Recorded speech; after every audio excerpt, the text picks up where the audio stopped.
let's just start with the Ravens offense, because this is a game they're supposed to win. They were playing with the lead. This is exactly supposed to be the formula. What happened?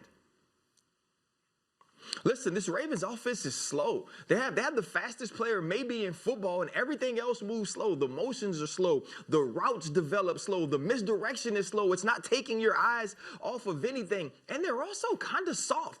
Like, when's the last time do you remember people calling out the bullies? When's the last time you seen anybody in the NFL walk out to the middle of somebody else's stadium and stomp on their logo, let alone the Baltimore Ravens? You think, and listen, we had bad dudes in Pittsburgh, right? We had dudes that walked to other people's bus to fight their MVPs, to fight their defensive players of the year. But we wasn't walking on Baltimore's logo because we understood if you walked out there, half of each team was going to have to be disqualified because we all were going to fight.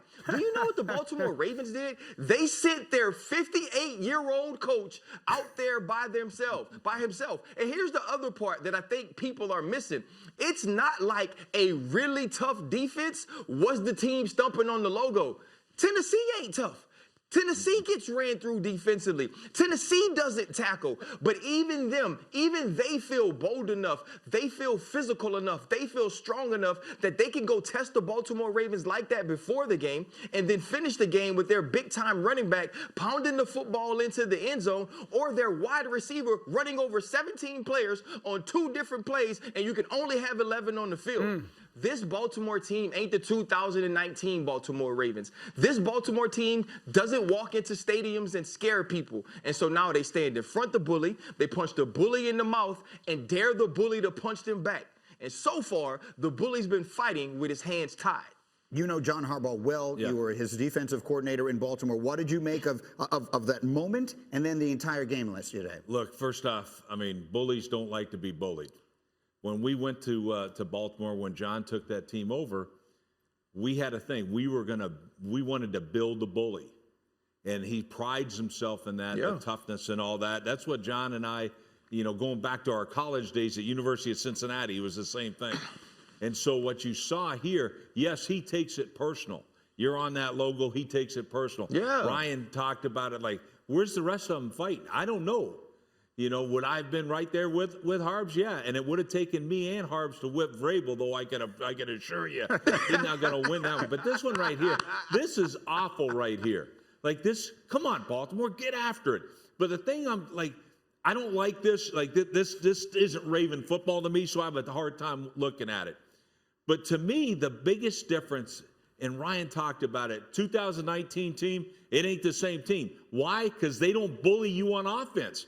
When they got a lead, they put you away. They embarrassed you. That's not what we're seeing this year. Dan, the Titans seem to be a little bit of what the Ravens were last year. At least they were in the playoff game, and they were yesterday. Yeah, the Titans are exactly who the Ravens think they want to be. This is a team that, this is what I love about the Titans the most. They never allow circumstance to force them to waver from who they are. And that's what the Ravens were last year. The Ravens were unapologetic. They were going to line up, they were going to pound the football and do whatever they wanted. And they were committed to that.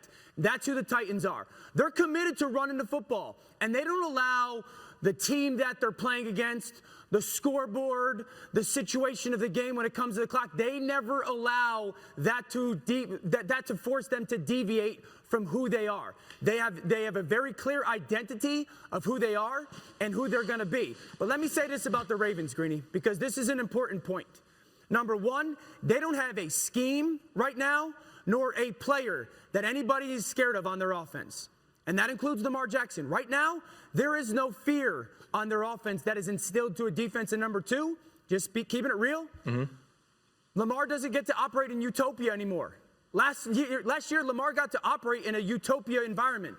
Offensive line was dominant. Scheme was crazy confusing. They did whatever they want. And relatively, things were simple at times, easy. That's not the case anymore. He's got to operate like so many other quarterbacks do in the NFL. That player's down. You got an injury there. You got to elevate your game. Right now, for that offense, it's not happening. RC, it felt like the Ravens came into this season everybody's pick, and suddenly it feels like you could pick 5 teams in the AFC that you like better than Baltimore at this point. Can they turn it around before the end of the year?